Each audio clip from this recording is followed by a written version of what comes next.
Hey, welcome everyone. to the Lighthouse family. Yes, glad that you're here today with us. We are, and guess what, Thomas? Today is actually a very special day. It is.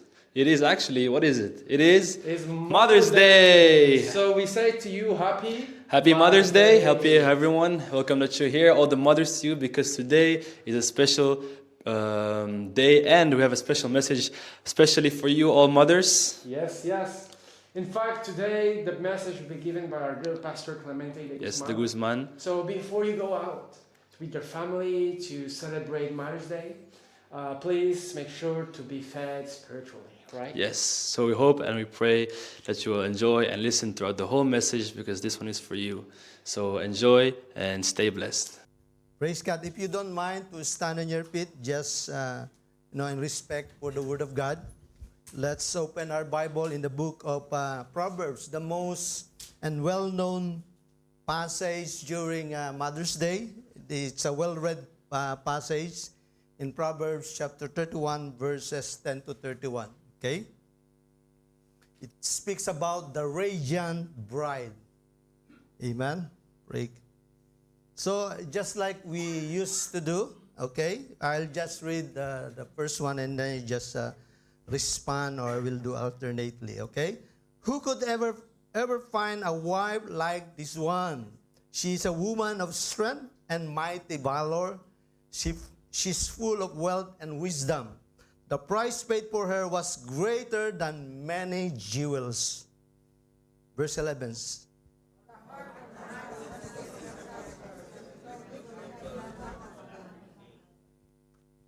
All throughout her life, she brings him what is good and not evil.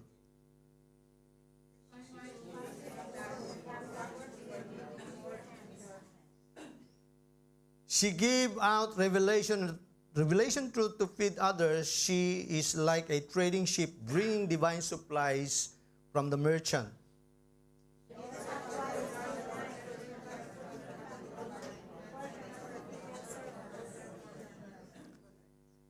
She set her heart upon a field and takes it as her own. She labors there, plant the living vines.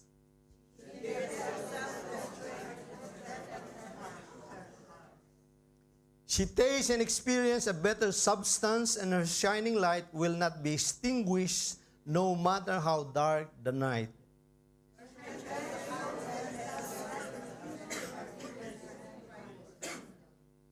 She is known by her extravagant generosity to the poor, for she is always reaches out her hands to those in need.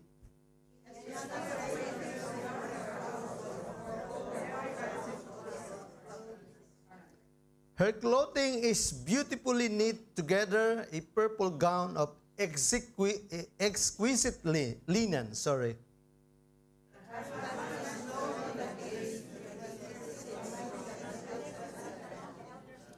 Even her works of righteousness she does for the benefit of her enemies.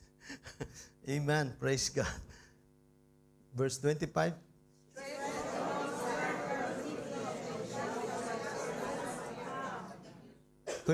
Her teachings are filled with wisdom and kindness, as loving instruction pours from her lips.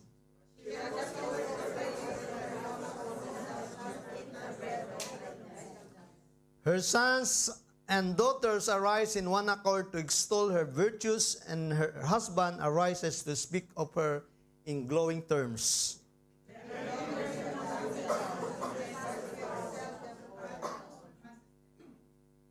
Charm can be misleading, and beauty is vain and so quickly fades, but this virtuous woman lives in wonder, awe, and fear of the Lord.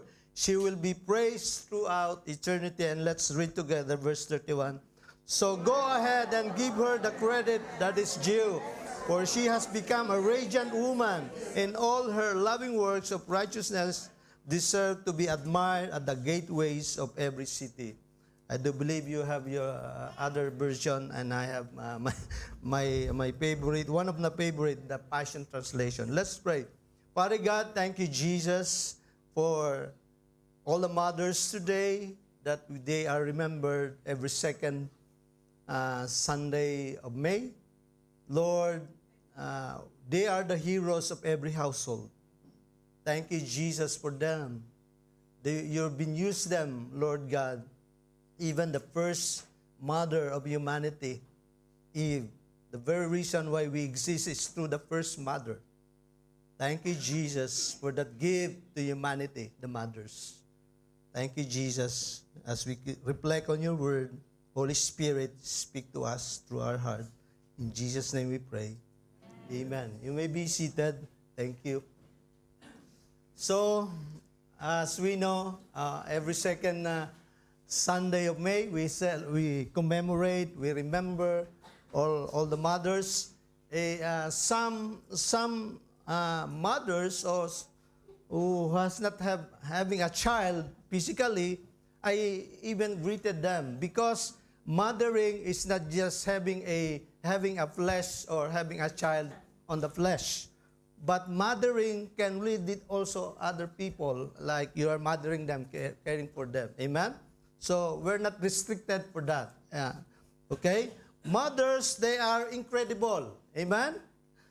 Amen? We believe they are incredible. When it comes at home, they almost do everything. Amen? So they know how things work, how the kitchen works, how the laundry works, and everything. Amen?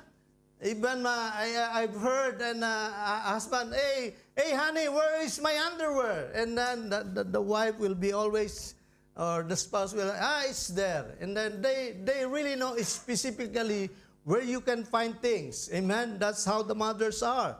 So God designed them in a very special way. Of course, and it's amazing how they organize things.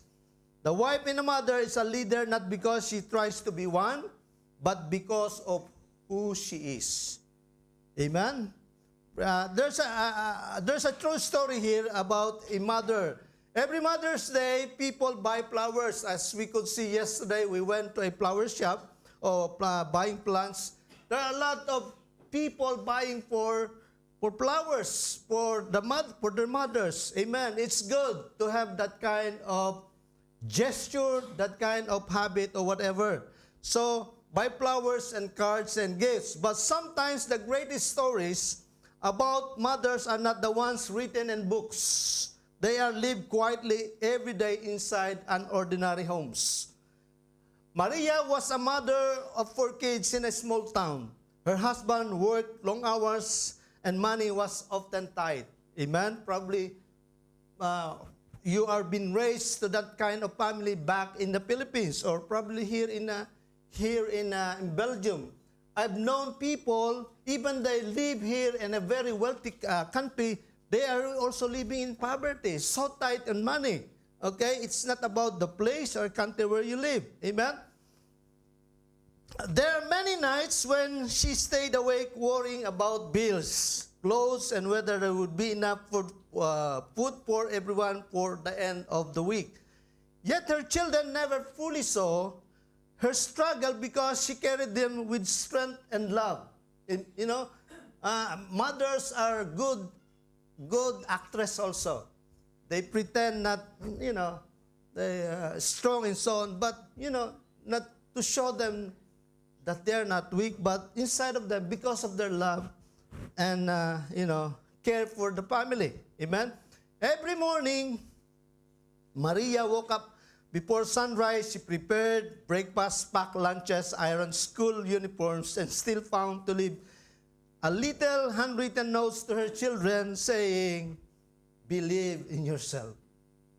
And then have a beautiful day. Amen? There are moms out there that are still telling that, you are special. Did you ever heard your moms telling you're special? Amen? That boosts up the child. Amen? That gives and brings confidence to the child. Amen? Those notes became treasure to her children as they grow up older. One winter, her youngest son became seriously ill. Maria spent days and nights beside his hospital bed, barely sleeping, even while exhausted. That's how mothers are. She comforted him in stories, song, and prayers. She never once complained. The nurses often said they had never seen such devotion from a parent in the hospital. As the year passed, Maria's children slowly realized the sacrifices she had made. She had skipped buying things for herself. Amen? They took sacrifice, mothers, in order to really fully give the best for their children. Amen? Just like my wife. Amen? She always set aside money even to buy gifts. Praise God. Okay? She had worked extra cleaning jobs in secret to help pay for college applications. She had carried a weight of the family while making home feel warm, safe, and full of love. On one Mother's Day, of all the 4 children returned home as adults. They have their own family. And they returned home. Maria was surprised by gathering around the same kitchen table where she fed her children, encouraged them for years. One by one, they thanked her children, not just for what he has done, for who she had been, their protector, teacher, comforter, the greatest example of unconditional love. Maria cried softly as her eldest daughter said, "Mom, we are who we are because you never gave up upon us." Because mothers are persistent, persevering things for to make their children better. Amen? And to really make their dreams come true as a child. That day, there were flowers and gifts, but the greatest gift was something every outstanding mother deserves, to know that her love changed forever. The very reason, in our family, we've been raised in a very poor family. Barely we can have something, rice, and then something. We are being raised always rice, without something, most of the time. And I call it sometimes target. I call it target because you need to target the salt together with the rice. Probably you call it target corned beef. No. It's the rice and we have a salt that we need to target and put into the rice. That way I call it target. So we've been raised. But my parents or my mom never gave us on us. And we never had something empty on the table. One time, she went to her siblings to really, borrow or ask something for a rice because on that meal, on that specific meal, we will not have something to eat.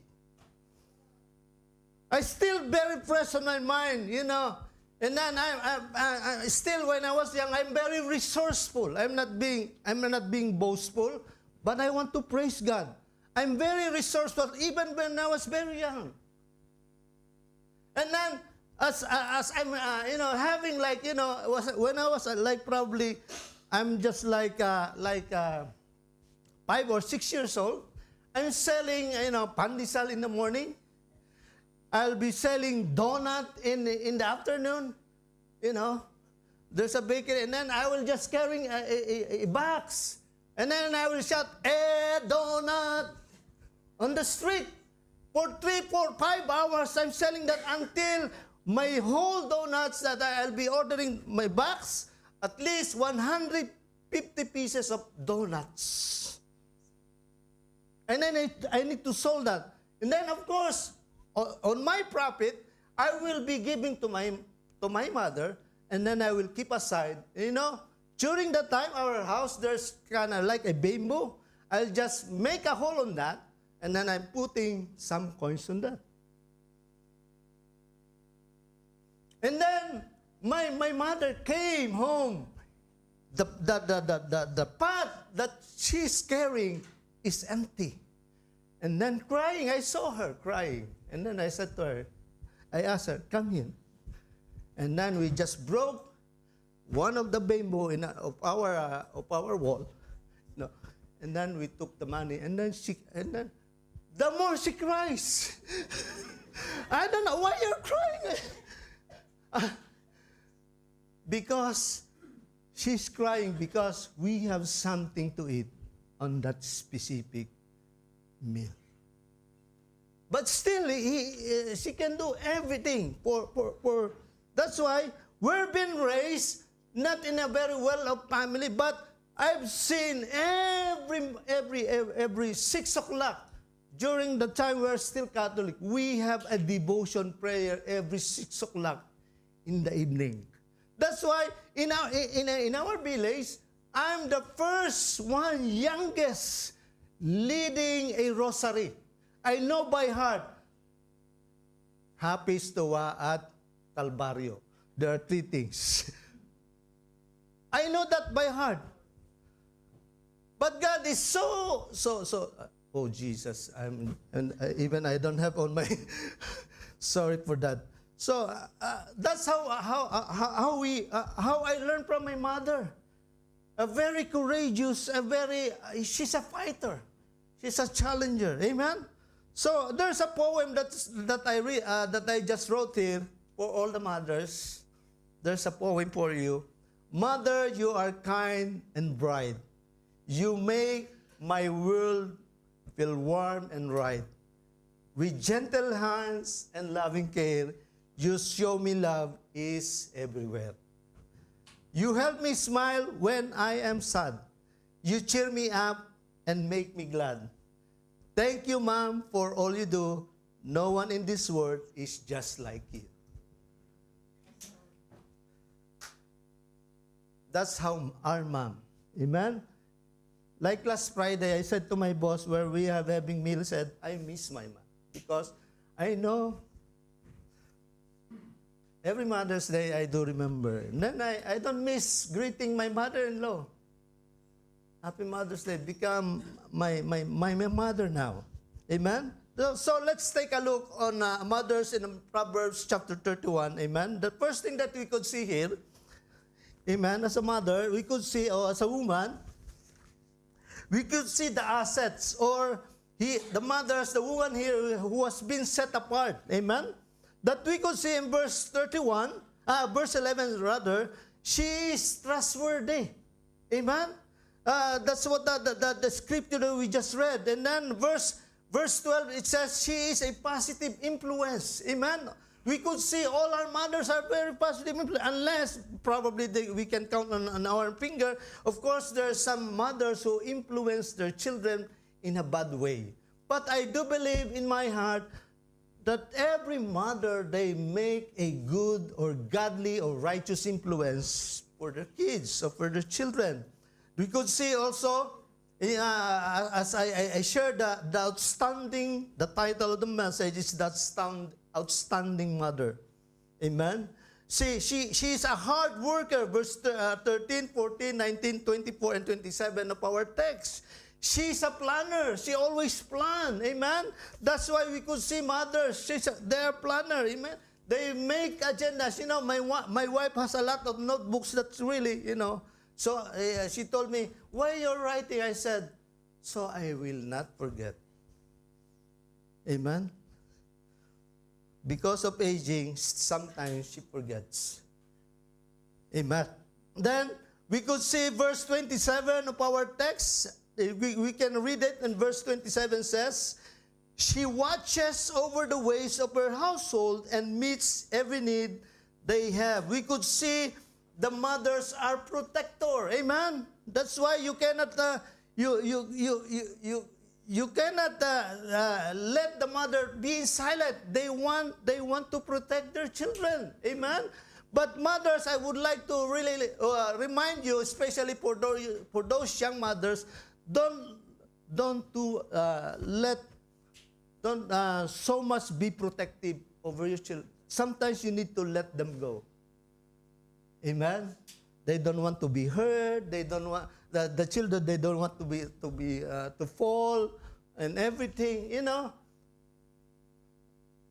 I've seen mothers who are overprotective to their kids. I'm not saying that's wrong. Sometimes the kids, when they grew up, they become weak.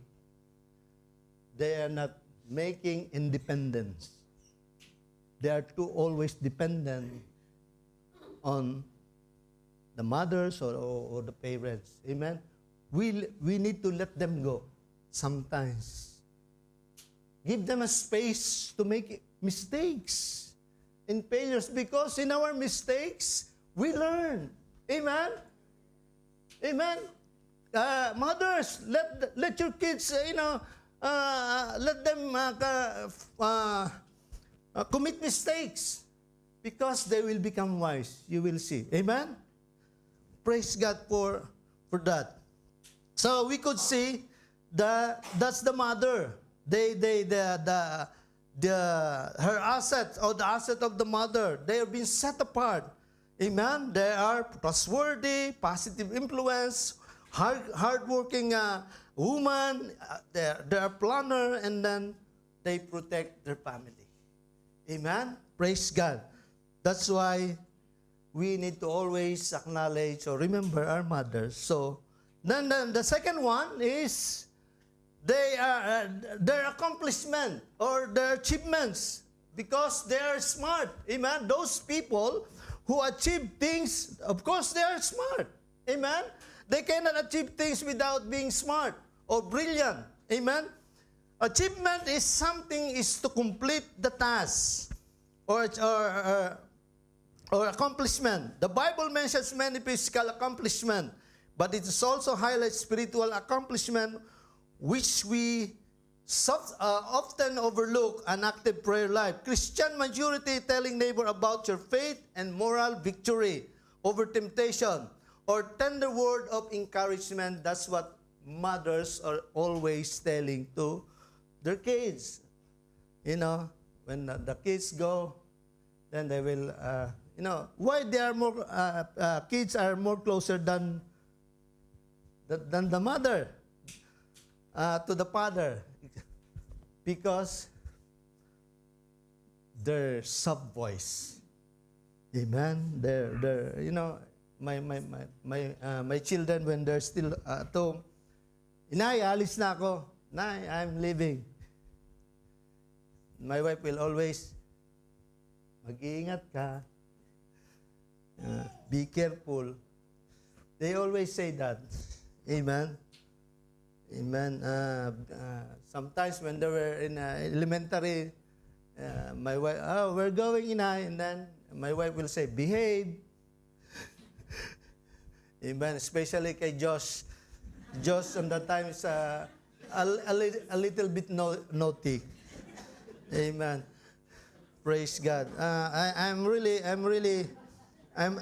so blessed and proud of him now. How he's been raised by the Lord through our help, by the Lord helping us.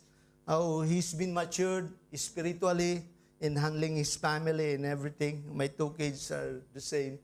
We're so proud that we taught them the way the Lord designed them to be. Amen? So we could see in verse 15, as being a smart mom, we could see she meets the needs of her home. Verse 15, amen? Providing all, the table, the meal, even make the table nicer. Amen?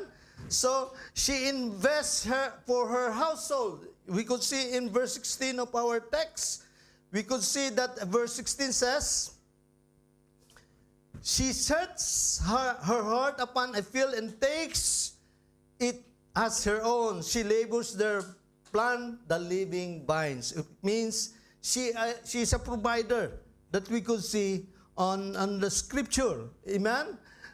She investing to her family or to her kids by, especially my advice to the mothers, pray with your kid. During the time my kids was with us, and when they're studying, I said, what time is your exam? So what will be your exam? And then they will tell us, and then we interested in the time. Amen? Tell them, show them, all success that leads to the Lord, that brings glory to the Lord. Amen? Praise God. Because parents, especially mothers, they thought being successful in education is the real success. There is nothing wrong if they will become successful in education. Very good, church. Don't get me wrong on that. How many people, or even my classmates, my batch in college and in high school, they've been so bright. They are valedictorian, brilliant in study. But when it comes to life, they are so poor. Now I remember my classmate during high school. Kumbaga, kung ako ay poor na, he is poorer. You know what? I cannot imagine he is a bank manager in the Philippines.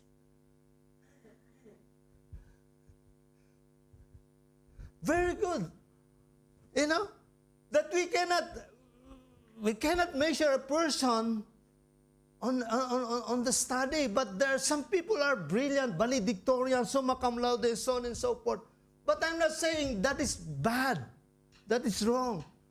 But really, success in life is having the Lord first in our life. Amen?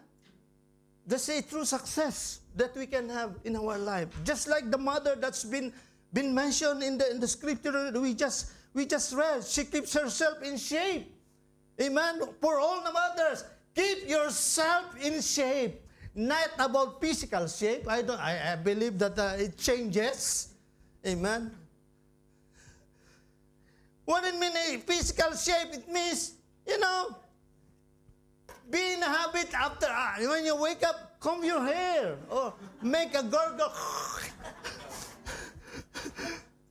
I'm not saying being shape, of course in shape is in a character. Amen? In everything we're doing. Amen? Before, you're making yourself fit. But, even now, I remember the grandmother of my wife who used to live in our place, every morning, she will just go directly to wash her face. At the very old age, 90 plus, almost 100. Wash her face, comb her hair, make pulbo, powder. Now, even my children witness that. Even my children says, Lola, you wash your face already many, many times. And then, because she has an Alzheimer. But she never smells stink at the very old age, at the age of almost 100. She never smells bad odor. Amen? Don't smell the next person to you. Don't mind. Amen? So, verse 23 in our text, in chapter 31 of Proverbs, she helped her husband become successful. That's why the husband and the wife, they are partnered. Amen? They are partnering, raising their kids, partnering, bringing their kids into success. Amen? And then the last one, I'm just running out of my time, in the attitude, her attitude, the mother's attitude. Amen? Our attitude makes a huge role in how we approach our lives. The way we think about people or other things, we often determine our action in relation to them. If something is important to us, we will care enough, of course. That's why mothers, they will care enough for their kids because they are so important to them. So if we don't care about something, we will ignore it. That's really the natural way of our action. Studies shows that attitude and behavior go hand in hand. A person's attitude affects his or her action, but the opposite is also true. Our actions can affect our attitude. That's the reality. Amen? God wants us to have an attitude of joy and gratitude for all God has done for us, and an attitude of dependence on Him for all our needs. That's what we need to have, our attitude. Always dependent on God. Because we cannot boast anything. Because everything comes from the Lord. That's why, almost every day of my prayer, Lord, make me humble, that I have nothing to boast. Amen? In all the achievements that we have, that comes from the Lord. Amen? Praise God. He entrusted us for those things. Amen? That we could see here, her attitude is delightful, verse 13. Healthy, verse 18. Compassionate, verse 20. Unselfish, verse 20. We could see. And then, in public. That's why in verse 31 of our text, a very good one, amen, for all the mothers. This is I'm releasing to all of you. So go ahead. Give her the credit that is due, for she has become a radiant woman. Wow. That's what the Word of God says. And all her loving works of righteousness deserve to be admired at the gateways of every city. Wow. Praise God for all the mothers. Amen. She meets the need of the home. Amen. She invests her time to the children and to the family. And then she is always compassionate to her children. And I have two things, and then I would like to request all the mothers to really stand. Amen. I have two things that to personalize and to ponder. If the Bible addresses the church, the bride of Christ, let desire this character that's been set apart, smart, and strong. This is reminder to all of us. For those still who has mother who's still alive, I'm really, really blessed for you. Amen. Because we don't have mother anymore. Mothers is a gift to humanity. Let's keep honoring them. Not only during Mother's Day, but all the days of their lives. Amen. For those who are still mother, don't buy your mother a chocolate or a flower during Mother's Day. When you can, do something. It is not the size, it is not the amount, it is about the thought. Amen? Let's have that kind of attitude. One day, especially to those children, one day you will become parents also. Amen? That's why almost every week I said to my wife, did you call your mom? Please call her. And she told me, I have nothing to say. Just call. Amen. For those who has still mother, call. Send them a text or message. Mom, I love you. Mom, where are you? Praise God that you still have a mom. Amen. Praise God. Wow. What a powerful and wonderful message. Yes, indeed, it was very powerful message and sermon given by our pastor, especially, I believe, for the women out there. Yes, and as well for every week, don't forget to ponder about the questions that's going to be shown later on the screen. This one is for you, women. Yes, exactly. And indeed, about the pondering questions, if you want, you can feel free to type in the comments how you would answer those questions. Yes, and don't forget as well to like and subscribe to gladly help the church. Again, happy Mother's Day to all you mothers. Happy Mother's Day, and we will see you again next week. God bless. Bye-bye.